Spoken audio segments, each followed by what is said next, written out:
Halo semua, selamat datang kembali di perkuliahan yang kedua dengan tema hari ini yaitu hazard identification. Jadi memang kita akan mempelajari topik terkait bagaimana sih mengidentifikasi bahaya atau resiko di tempat kerja. Bersama saya Clara Teresia. Nah, adapun outline agenda yang akan dibahas hari ini kita akan mengambil dari referensi atau rujukan Occupational Safety and Health for Technologies Engineer and Manager edisi yang ke-7. Kalian bisa lihat di sini ada rincian chapter-chapter seberapa saja yang kita ambil. Yang pertama kita akan membahas tentang teori kecelakaan atau teori accident. Kemudian kita akan membahas di mana ada 3 pembagian dari hazard, yaitu ada mechanical hazard, kemudian ada falling and lifting hazard, serta ada extreme temperature. Kita akan bahas lebih lanjut di pertemuan hari ini. Nah, tujuan yang ingin dicapai dari materi hari ini adalah diharapkan setiap siswa bisa menganalisis kecelakaan-kecelakaan berdasarkan dari teori-teori terkait kecelakaan. Jadi hari ini kita akan membahas bagaimana teori-teori tersebut bisa membantu kita melakukan pendekatan untuk menganalisis dan mengidentifikasi potensi resiko dari sebuah kecelakaan kerja. Yang itu yang kita nggak harapkan ya, seperti yang di studi yang pertama, di pertemuan pertama banyak resiko-resiko kecelakaan kerja yang sudah terjadi gitu ya, mulai dari ada pekerja yang terkena mesin dan yang lainnya gitu. Jadi memang kita akan menganalisis untuk mengurangi atau meminimalkan terjadinya kecelakaan tersebut. Kemudian kalian juga diharapkan bisa mengidentifikasi potensi resiko apa saja. Jadi kita bisa mengidentifikasi potensial hazard nanti pembagiannya apa saja. Kita akan bagi pertemuan hari ini menjadi 2 minggu ya. Jadi minggu ini dan minggu selanjutnya kita akan sama-sama membahas atau mempelajari tentang identifikasi dari bahaya di tempat kerja. Kemudian tujuan lain yaitu kalian diharapkan juga bisa memberikan rekomendasi. Jadi bukan cuma sekedar menganalisis, tapi bisa memberikan rekomendasi perbaikan untuk sistem kerja yang ada. Oke, kita akan lanjut ke materinya. Ini adalah causal loop dari Hendrich, di mana memang digambarkan seperti piramida ya. Kalau kalian lihat di sini, kalau saya boleh coret-coret sedikit, digambarkan seperti bentuk piramida. Jadi memang dikatakan secara based on teori bahwa kecelakaan kerja itu terjadi akibat 3 hal. Yang pertama, dengan proporsi yang paling banyak di dasar dari piramida itu adalah 80% penyebab kecelakaan itu terjadi karena unsafe action atau tindakan manusianya yang berbahaya. Jadi banyak banget ya kalau kalian lihat ini hampir 88% itu disebabkan oleh sikap atau perilaku dari manusianya yang berbahaya yang cenderung abai. Sedangkan 10% lainnya, kalau dilihat di layer yang kedua seperti ini, itu adalah unsafe condition, keadaannya, faktor lingkungannya tadi yang berbahaya. Dia berkontribusi terhadap kecelakaan sebesar 10%. Dan 2% lainnya itu adalah kemampuan. Di luar dari kemampuan manusia atau ya memang faktor nasib gitu, kita nggak bisa kontrol atau kita nggak bisa atur gitu ya. Tapi yang kita bisa maksimalkan di sini atau yang kita bisa fokus untuk melakukan perbaikan itu adalah yang di unsafe action dan unsafe condition, karena memang faktor-faktor ini yang bisa kita minimalkan resikonya. Kalau udah 2% yang di luar ini ya udah di luar kuasa kita gitu. Kita udah mengupayakan terbaik, di mana kalian bisa fokus ketika mau menyelesaikan permasalahan itu fokus ke memperbaiki unsafe action dan unsafe condition yang terjadi. Oke, nah lantas unsafe action itu apa? Jadi unsafe action ya dari kata-katanya sendiri itu definisinya adalah perilaku atau tindakan dari manusianya yang tidak aman. Tindakan-tindakan yang tidak aman inilah yang menjadi pemicu awal mulanya bisa terjadinya sampai kecelakaan kerja nantinya. Meskipun tidak serta-merta ya, tindakan tidak aman langsung bisa mengakibatkan kecelakaan. Karena seperti yang saya jelaskan di pertemuan sebelumnya, ada yang juga disebut juga domino effect ya. Satu kejadian dan satu perilaku yang tidak aman tersebut didukung sama lingkungan dan faktor-faktor lainnya itu yang sampai bisa berujung ke kecelakaan kerja. Nah, gambar yang pertama nih kira-kira kalau kalian lihat perilaku atau tindakan apa yang tidak aman dari pekerja atau operatornya. Kalau dilihat ini seperti di pabrik ya, dalam kondisi pabrik dan ada mesin forklift gitu ya. kegiatan apa atau tindakan atau perilaku apa yang dilakukan sama operator yang menurut kalian tidak aman? Oke, coba dituliskan, selanjutnya gitu ya. Oke, jadi, kalau bisa dilihat di forklift ini tindakan yang tidak aman itu bahaya banget ya. Ya kalau misalnya mau mengendarai forklift dengan baik ya duduk gitu ya, dalam posisi duduk. Tapi kalau kalian lihat di sini, forklift-nya, dikendarai dalam posisi berdiri gitu. Jadi memang agak ekstrim dan ini adalah perilaku tidak aman. Tidak menggunakan, APD, kemudian, menggunakan alat-alat seperti ini dalam posisi yang berdiri itu sangat membahayakan pekerja ataupun operator. Kemudian kita lihat gambar yang kedua, ini mungkin yang sering kalian lakukan ya, kalau misalnya lagi di kos-kosan atau di tempat teman gitu atau di rumah mungkin, sering melakukan hal ini gitu ya. Jika, stop kontaknya itu cuma satu, tapi, yang ada di penghuni rumah atau penghuni kos-kosan itu lagi rame gitu ya. Sehingga memang kalau dilihat di gambar ini, ya sambung menyambung gitu ya, stop kontaknya sambung menyambung dan ini sangat membahayakan. Di mana memang, kalau kalian lihat ini awal mula dari terjadinya kebakaran ya gitu ya. Jadi mungkin awalnya, seperti ini gitu ya, kemudian terjadi hubungan arus pendek dan ada percikan api sampai bisa, mengakibatkan terjadinya kebakaran. Ini sangat berbahaya. Jadi ini, terjadi bukan karena lingkungannya gitu ya, tapi terjadi karena perilaku dari manusianya yang cenderung abai atau cenderung lalai. Kemudian ada gambar yang selanjutnya. Nah, gambar yang ketiga seperti ini. Kira-kira apa yang dikatakan sebagai unsafe action? Nah, kalau kalian lihat di sini ini seperti, sasaran tembak gitu ya, sasaran tembak di mana ada targetnya di sini, tapi yang bikin bahaya itu adalah operator yang memegang. Nah, bisa-bisa salah tembak gitu ya, kebayangnya seperti itu dan itu sangat membahayakan operator. Selanjutnya kita akan membahas tentang unsafe condition. Kalau tadi udah dari action, dari perilaku manusianya, tapi ada juga yang disebut juga dengan unsafe condition, atau kondisi-kondisi, atau keadaan, atau situasi yang tidak aman. Nah, kalau kondisi atau keadaan ini bisa macam-macam ya, bisa karena faktor lingkungan ya, bisa karena peralatan, dan yang lainnya. Kalau dilihat di gambar yang pertama, nih kira-kira unsafe condition-nya apa ya? Oke. Jadi kalau kalian bisa lihat di sini, unsafe condition-nya itu adalah, sangat membahayakan di mana jalur evakuasi atau jalur, keluar, jadi ada fire exit seperti ini ya, terhalang benda-benda yang lain. Sehingga memang ada peraturannya bahkan, jalur evakuasi atau emergency exit-nya itu harus, tidak ada halangan seperti ini. Nah, kebayangnya kalau misalnya tidak tiba-tiba terjadi kebakaran, manusianya mau menyelamatkan diri, itu akan ribet karena memang, terhalang sama peralatan-peralatan yang ada di sekitarnya. Kemudian kalau kalian lihat yang kedua, gambar ini paling sering ya terjadi gitu ya, kecelakaan di lalu lintas gitu ya, di jalan raya, yang penyebabnya disebabkan juga karena jalan rayanya yang rusak. Kalau dilihat mungkin awalnya cuma ada retakan-retakan di jalannya, kemudian lama-lama ada lubang dan, hal ini memang kalau dibiarkan terus-menerus itu akan sangat membahayakan, pengemudi yang ada. Kemudian kalau dilihat di gambar yang ketiga, ini mungkin awalnya cuman, berkarat gitu ya atau korosi, tapi lama-kelamaan bisa mengakibatkan korslet dan bisa membahayakan, pekerja juga gitu ya. Nah ada, quotes yang mengatakan bahwa unsafe condition leads to unsafe action. Jadi memang mungkin ada sedikit pengaruh dari manusianya, tapi unsafe condition ini bisa mengacu, atau bisa membawa atau mengiring pada unsafe action atau unsafe perilaku yang tidak baik atau tidak safety tadi.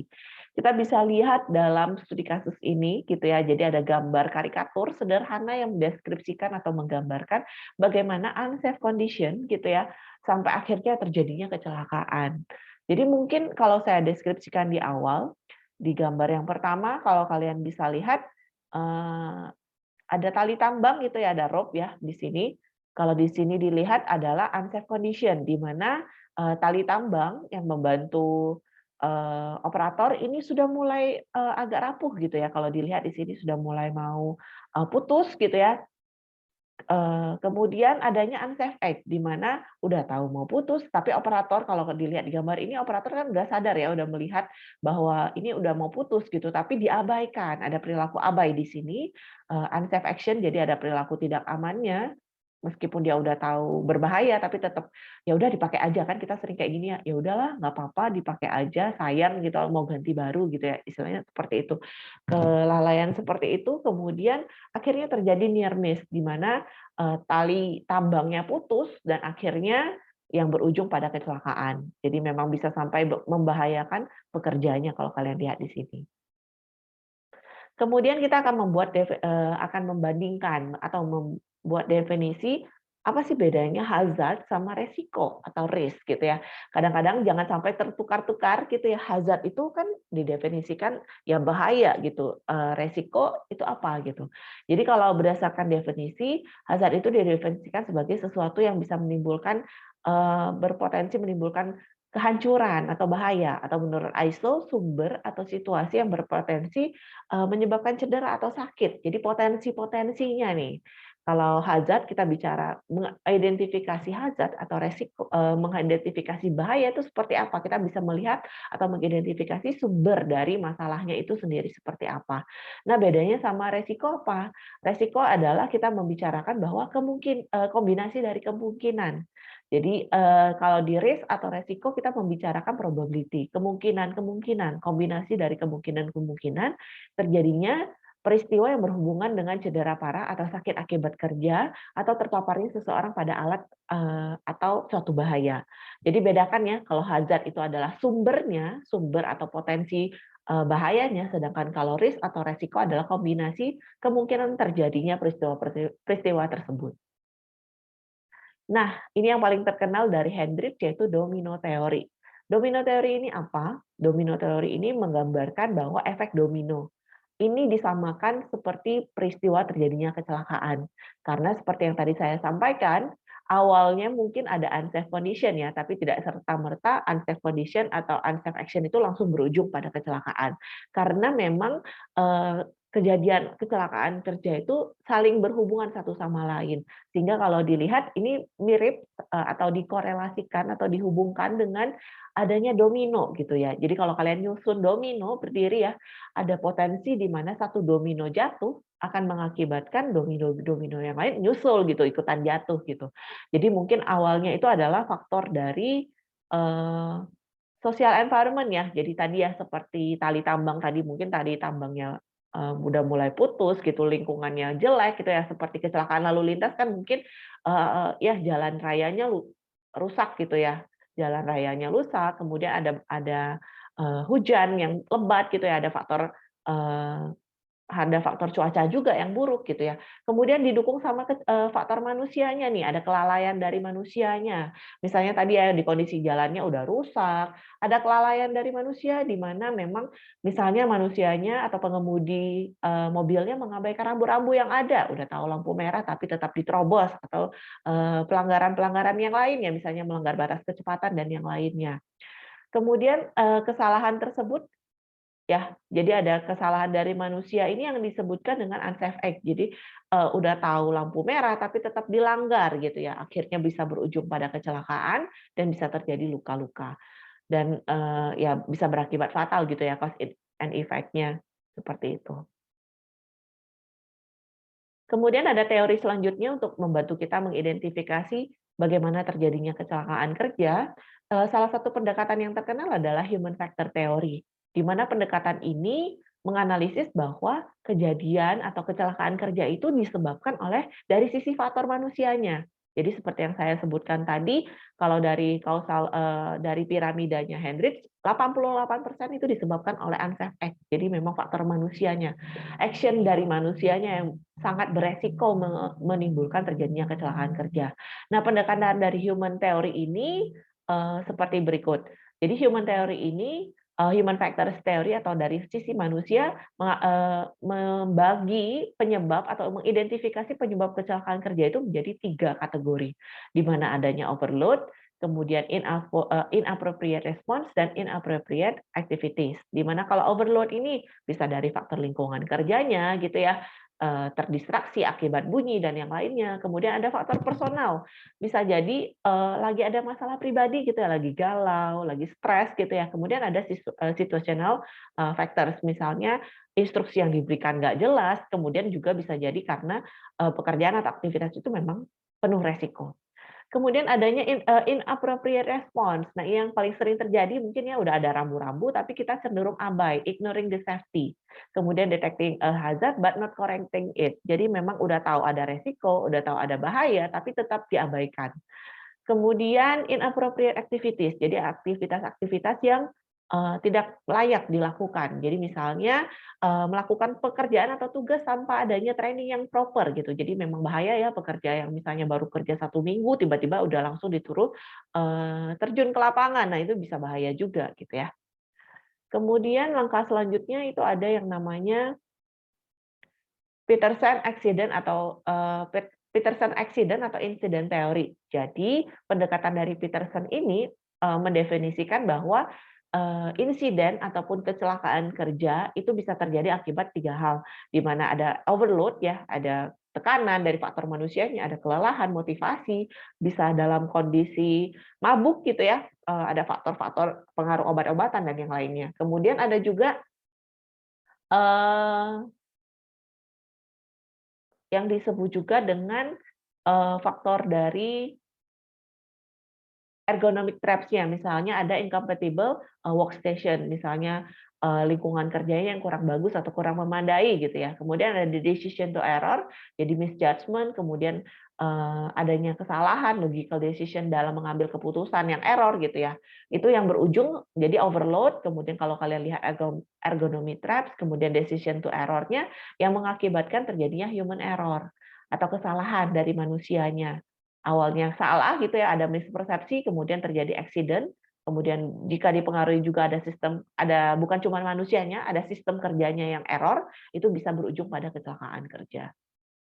Nah, sebenarnya kecelakaan kerja itu bisa diantisipasi ya, jika misalnya lah ada faktor dari manusianya sehingga terjadi accident, tapi jika sistemnya tidak mengalami kegagalan, memiliki proteksi yang baik, mungkin tidak akan membawa damage atau injury yang parah.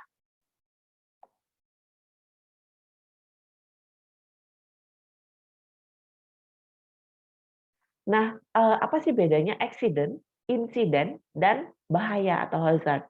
Jadi kalau accident atau kecelakaan itu biasanya dikaitkan sebagai akibat. Akibat dari kejadian yang dialami oleh seseorang atau operator di tempat kerja. Jadi kalau kalian lihat di sini ada accident, insiden, dan hazard. Kita akan bahas dari sebelah kanan ya, dari hazard. Hazard tadi kan itu berupa potensial-potensial. Jadi potensi-potensi bahayanya. Potensi-potensi bahaya yang disebabkan karena adanya perilaku yang tidak aman atau lingkungan yang nggak aman, kondisi yang tidak aman. Jadi unsafe condition dan unsafe action yang mengakibatkan terjadinya hazard. Kemudian jika terjadi insignificant event that might have serious consequences, itu biasanya disebut juga dengan near miss.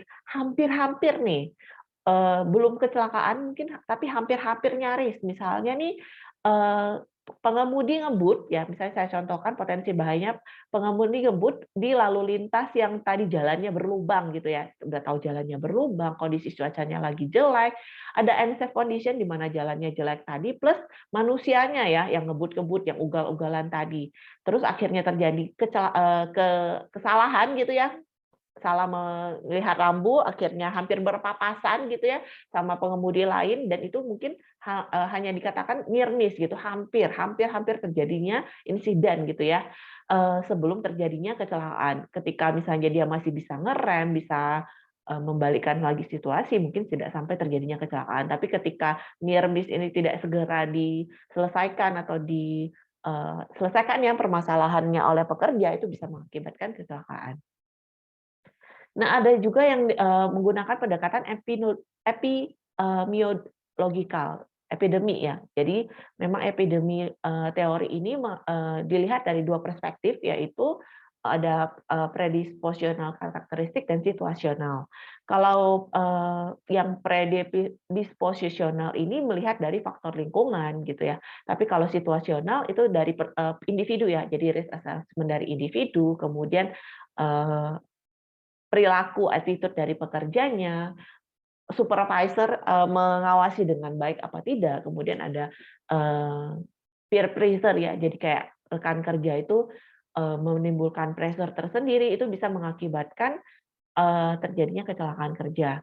Jadi can cause the prevent accidents of condition. Jadi, secara epidemiologi itu disebabkan oleh 2 faktor. Jadi bisa faktor, pre-nya dan juga faktor, situational karakteristiknya.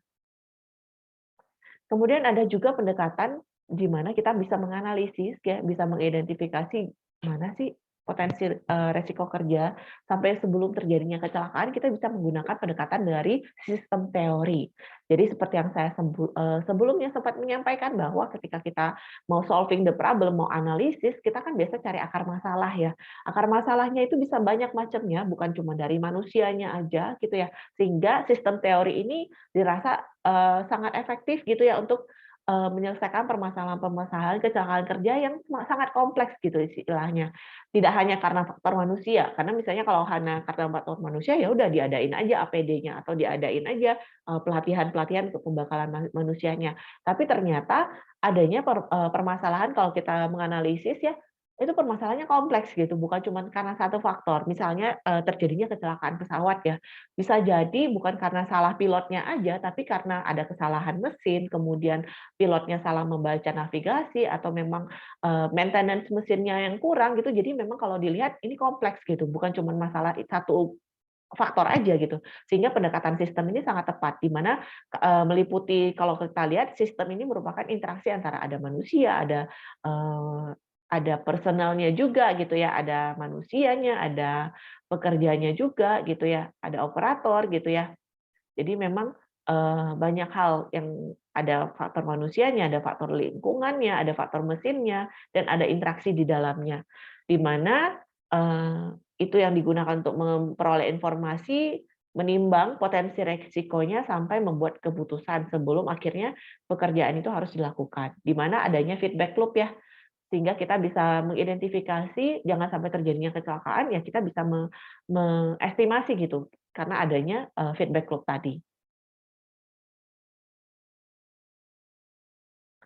Nah, ada 5 faktor yang biasanya harus kita tetap, pertimbangkan ya. Ada job requirements, jadi memang pembagian kerja seperti operator itu seperti apa. Kemudian, di mana, adanya keterbatasan atau limitasi ataupun, ability dari worker itu yang berbeda-beda.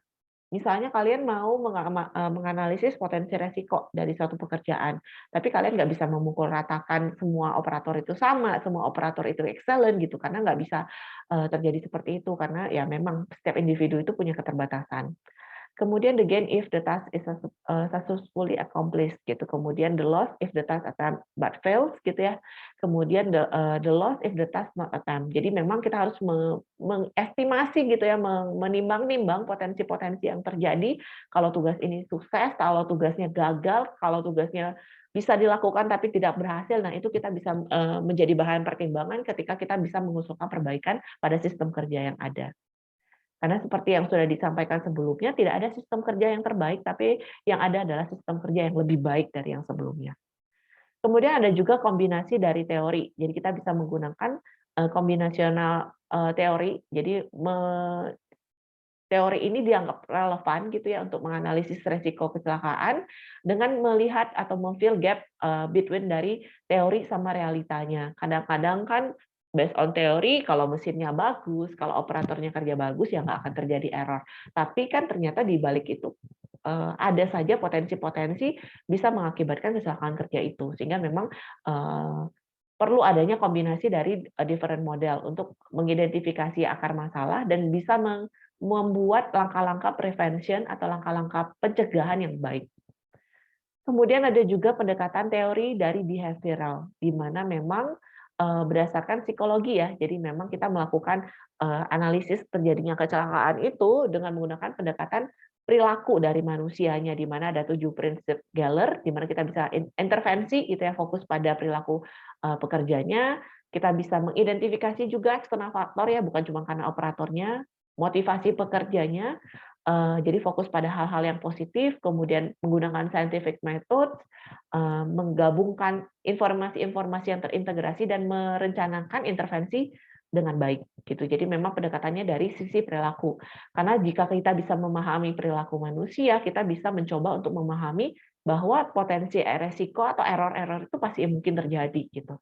Karena memang nggak ada yang sempurna gitu ya. Jika hari ini pekerjaannya baik, ke dalam kondisi yang optimal, kita nggak bisa jamin dalam besoknya seperti apa, lusanya seperti apa, dan sebulan ke depan akan seperti apa. Sehingga memang kita bisa membuat pencegahan yang terbaik gitu ya, jika kita bisa memahami dari sisi perilaku manusianya sendiri seperti apa.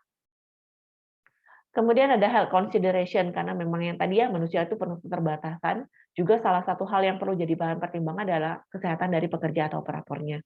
Misalnya apakah ada penggunaan obat-obatan terlarang, kemudian pekerja atau operator dalam kondisi yang depresi, dalam kondisi hamil, atau ada kasus-kasus khusus yang perlu perhatian khusus ya. Seperti mungkin kalian pernah dengar ada kecelakaan pesawat gitu ya, pesawat France gitu, France Air, di mana kecelakaan ini terjadi ternyata karena pilotnya mengalami depresi, terlilit hutang dan yang lainnya gitu ya, sehingga dia mengambil keputusan yang sangat pendek gitu ya, sangat singkat, di mana dia memutuskan untuk mengakhiri hidupnya, tapi juga bisa membahayakan pekerja yang lain, sehingga terjadinya kecelakaan saat itu sangat heboh gitu ya waktu itu. Dan memang akhirnya pemakaian obat-obatan seperti alkohol, narkotika gitu, itu jadi concern dari perusahaan, apalagi perusahaan-perusahaan yang mengutamakan faktor keselamatan pekerja. Misalnya kalian lihat ya, masinis kereta api atau pilot, biasanya memang ada tes dilarang menggunakan narkoba gitu ya, ataupun penggunaan alkohol sebelum bertugas gitu, karena memang ini akan sangat membahayakan nyawa dia dan nyawa penumpang. Kemudian kita akan bahas kan tadi udah pendekatan sejumlah teori ya, teori-teori untuk mengidentifikasi, menganalisis resiko ataupun kecelakaan yang terjadi di tempat kerja gitu. Dan hari ini kita akan membahas apa sih tipe-tipe hazard. Jadi bahaya atau potensi bahaya di tempat kerja itu banyak macamnya. Dan kita akan bagi menjadi 2 identifikasi, di mana minggu yang ini, pertemuan kedua ini kita akan membahas tentang mechanical, falling, lifting, kemudian ada temperatur hazard. Sedangkan di minggu depan kita akan membahas hazard-hazard potensi bahaya yang lain. Yang pertama itu adalah mechanical hazard. Mungkin kalian udah mendengar juga ya contoh kasus gitu ya, contoh kasus yang terjadi sebelumnya, ketika saya minta kalian untuk cari kecelakaan kerja akibat lalai dari sisi K3-nya, itu biasanya yang sering terjadi adalah faktor mechanical hazard. Mechanical hazard ini sering terjadi karena ya mau nggak mau ya, di perindustrian khususnya, pekerja itu nggak terlepas dari mesin ataupun alat-alat yang digunakan, sehingga potensi-potensi terjadinya kecelakaan kerja akibat mesin itu tetap ada gitu. Kalau kalian lihat di gambar ini, berikut ini adalah contoh-contoh mechanical hazard yang mungkin terjadi di tempat kerja.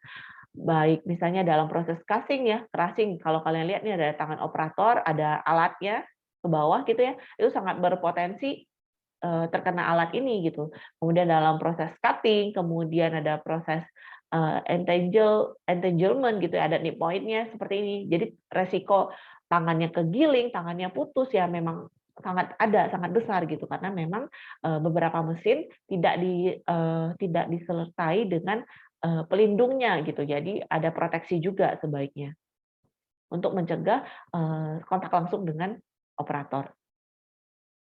Jadi ada NSC Safety Safeguarding Requirement. Jadi prevent the contact, be secure and durable. Jadi memang kita lihat ya kalau di gambar ini si Simpson-nya obey the lockout or take out gitu, protect your coworkers gitu. Jadi memang ini sangat berbahaya kalau dilihat seperti ini ya. Simpson-nya kayaknya lagi ngantuk gitu ya.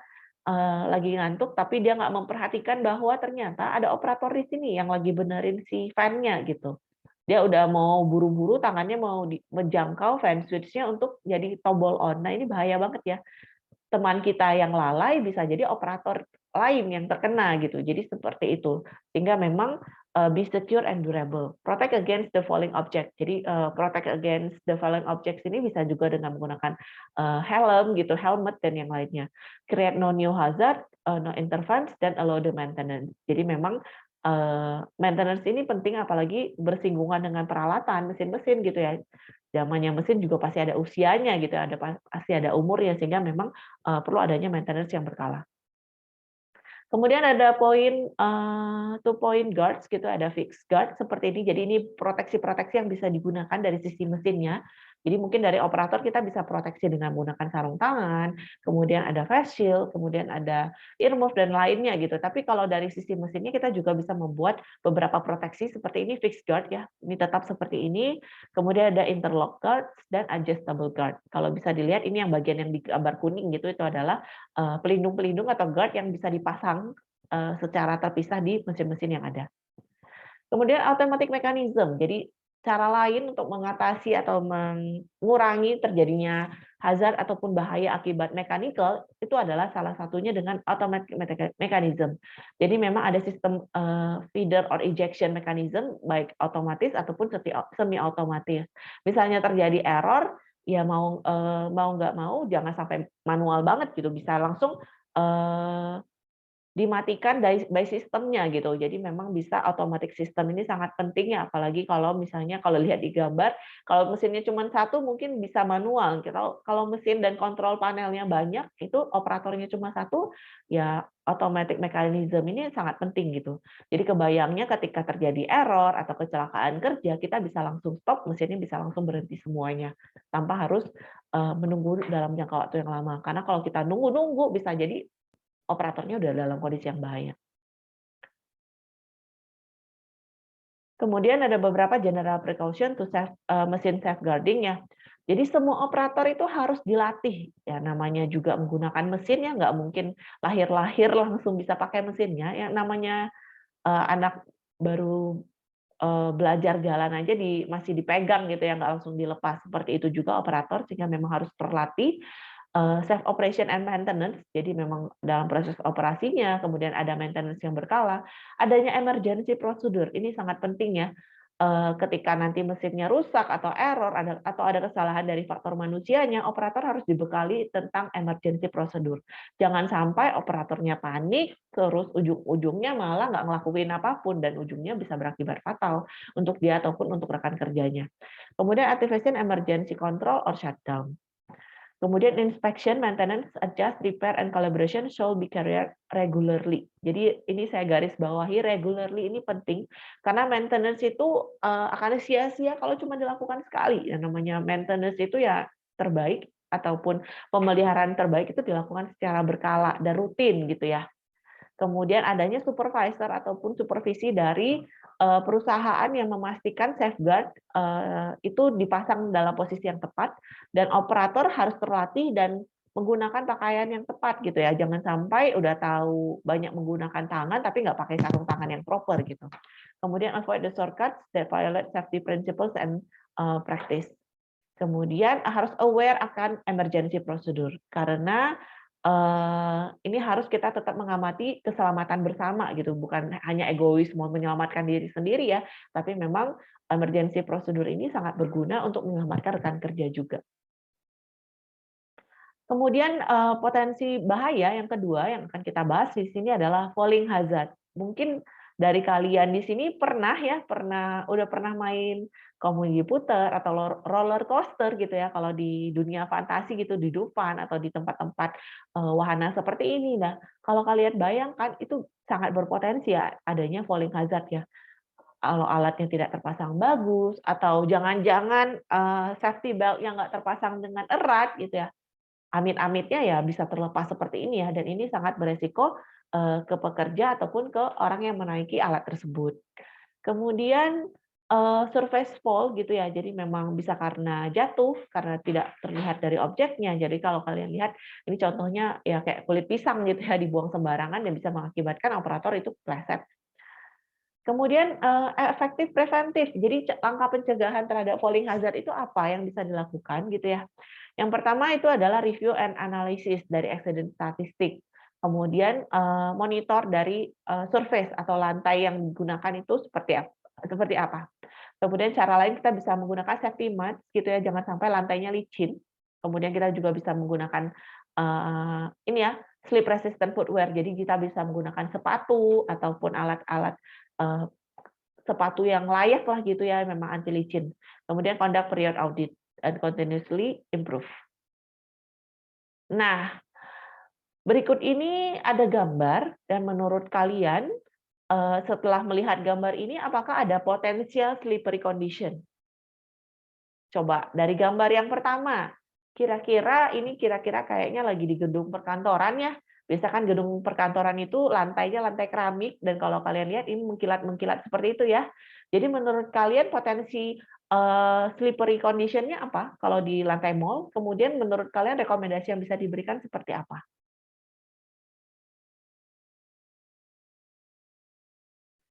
Oke, jadi, rekomendasi yang bisa diberikan mungkin kita bisa memasang rambu ya. Jadi biasanya kalau kalian lihat di mall-mall ketika, sedang dipel gitu ya, ada rambu kuning gitu yang dipasang, ada palang yang mengingatkan jika lantainya licin. Sehingga memang, lantai licin ini di tempat yang seperti ini sangat berbahaya, bisa mengakibatkan, pengunjung itu terpeleset gitu ya.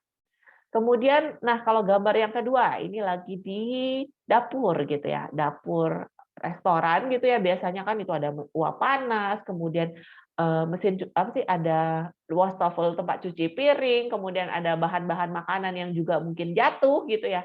Potensi resiko apa yang mungkin terjadi di kasus yang seperti ini, dan rekomendasi apa yang bisa kalian berikan?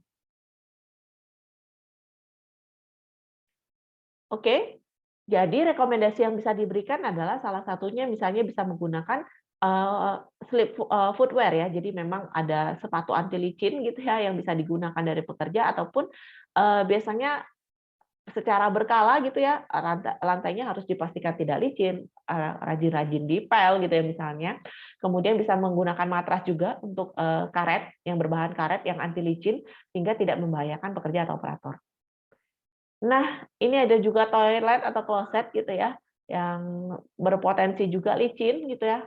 Salah satu yang sering dilakukan biasanya memang setelah dipel ya dikipas dulu ya sampai kering atau dikasih rambu-rambu ke, depan pintu toiletnya. Jangan sampai udah tahu licin tapi dibiarkan aja operatornya ataupun pengunjungnya masuk gitu. Kemudian yang di permesinan, nah kalau tadi itu mungkin, potensi licinnya karena air. Nah kalau karena air ya mungkin kita cara gampangnya dipel aja gitu atau dikeringkan gitu ya. Tapi kalau misalnya sumber potensi licinnya itu karena minyak, apa yang bisa kita lakukan? Jadi memang kalau dilihat ya di mesin-mesin ini banyak minyak-minyak bekas yang mungkin bisa menimbulkan licin gitu ya. Jadi salah satu proteksi yang bisa dilakukan adalah pekerja menggunakan sepatu anti licin, kemudian ada proteksi dari matras ataupun melakukan maintenance ataupun pembersihan secara berkala. Nah, slip and fall, prevention program. Jadi mulai dari, adanya kebijakan, kemudian ada review, sampai akhirnya ada measurements of result, di mana, footwear program itu yang seperti apa yang enak, yang nyaman digunakan pekerja gitu ya. Kemudian ada working di ketinggian atau working at height ya. Misalnya ini harus memperbaiki bola lampu gitu ya. Atau yang paling sering di gedung-gedung bertingkat ya, pembersih cakar-cakar langit gitu ya. Pekerjanya atau operatornya itu harus ngelap gitu ya, ngelap satu persatu si jendelanya dan hanya harus menggunakan tali ya, tali pengaman gitu. Jadi memang ketika bekerja di ketinggian salah satu equipment ataupun peralatan yang bisa digunakan itu ada tangga atau lifting equipment seperti ini ya, sehingga kalau kalian lihat pekerjanya semua menggunakan, topi gitu ya, menggunakan helm helm proteksi, kemudian kalau dilihat ada baju juga. Kenapa bajunya selalu mencolok, Bu? Karena memang, baju-baju dengan warna yang mencolok itu mempermudah operator itu biar lebih terlihat gitu, karena bahaya banget kalau dia sampai nggak kelihatan gitu ya. Kemudian menggunakan alat proteksi yang lain. Selanjutnya kita akan membahas tentang lifting hazard, karena memang ketika mengangkat, mungkin kalau objeknya masih ringan itu tidak menimbulkan resiko, tapi kalau objeknya sudah berat dan frekuensi mengangkatnya sering, cara mengangkatnya salah, itu bisa menimbulkan potensi bahaya. Di mana safety program yang bisa dilakukan seperti misalnya display poster illustration, di mana kita bisa memberikan ilustrasi-ilustrasi yang ringkas dengan menggunakan gambar, dengan menggunakan penjelasan sederhana, sehingga operator ketika melihat itu bisa langsung mencontoh gitu ya, atau mengikuti gitu ya, contoh cara mengangkat sehingga tidak terkena resiko cedera tulang belakang gitu. Kemudian ada regular safety inspection, ada edukasi, pentingnya edukasi dan training. Mungkin bukan cuma sekedar poster ya, karena kadang-kadang poster ditempelin juga nggak dibaca gitu ya. Jadi memang pelatihan dan edukasi itu penting. Kemudian ada external device, misalnya dengan menggunakan material handling equipment gitu ya, ada forklift, kemudian ada troli atau alat-alat bantu lainnya yang bisa mempermudah operator ketika memindahkan barang yang berat. Nah, ada manual material handling. Kalau dilihat mungkin kalau di perusahaan atau di pabrik sudah ada forklift gitu ya, alat bantu. Nah, tapi bagaimana kalau pekerja-pekerja seperti ini? Seperti ini pekerja tambang dan kalau kalian lihat di bagian bawah ini kuli angkut ya, kuli kuli angkut yang di pasar gitu ya, kuli gendong. Biasanya mengandalkan tenaga sendiri gitu. Jadi ada keterbatasan dari segi otot gitu ya, tulang gitu ya, apalagi pekerjanya kalau dilihat ada ibu-ibu gitu ya atau lansia gitu dan sangat beresiko gitu ya. Karena, memang pasti adanya keterbatasan dari manusianya. Sehingga, langkah-langkah pencegahan, yang lifting hazard tadi bisa meminimalkan terjadinya resiko. Kemudian ada standing hazard, ternyata berdiri itu juga punya bahaya atau resikonya gitu ya. Kalau kalian lihat kira-kira pekerjaan apa nih yang harus berdiri terus? Misalnya aja kasir gitu ya, kasir di supermarket atau minimarket, kemudian ada SPG yang harus melayani di toko gitu ya, itu kan kebanyakan harus berdiri dan berdirinya dalam jangka waktu yang lama. Sehingga memang ketika berdiri sangat disarankan menggunakan eh, sepatu ataupun sendal yang senyaman mungkin gitu. Kalau kalian lihat seperti ini ya, eee, tidak lancip ujungnya seperti ini, tapi footwear-nya nyaman, senyaman mungkin ke operator ataupun pekerjanya. Kemudian untuk aktivitas atau beberapa pekerjaan tertentu juga mungkin kita bisa sediakan kursi tengah seperti ini ya, jadi dia masih bisa setengah duduk, dan masih bisa berdiri dengan nyaman. Kalau dilihat, di gambarnya seperti ini.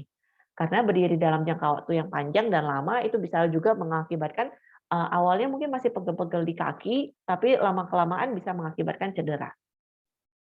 Kemudian ada forklift safety gitu, jadi bagaimana cara menggunakan forklift yang tepat gitu ya, jangan sampai, salah gitu ya, mulai dari penggunaan seat belt-nya, kemudian ketika menggunakan itu harus, eee, seperti ini ada beban yang jarak peletakan bebannya, kemudian cara menggunakannya, cara mengoperasikannya juga harus dipelajari sama operator. Kemudian ini ada beberapa cara lagi ya, nggak boleh ngangkut orang ya, karena forklift itu untuk angkutan barang, bukan manusianya gitu ya. Jadi memang jangan sampai, manusianya gitu yang diangkut, itu sangat membahayakan. Kemudian jangan sampai overload, kapasitas misalnya cuma bisa 100 kilo ya 100 kilo aja gitu.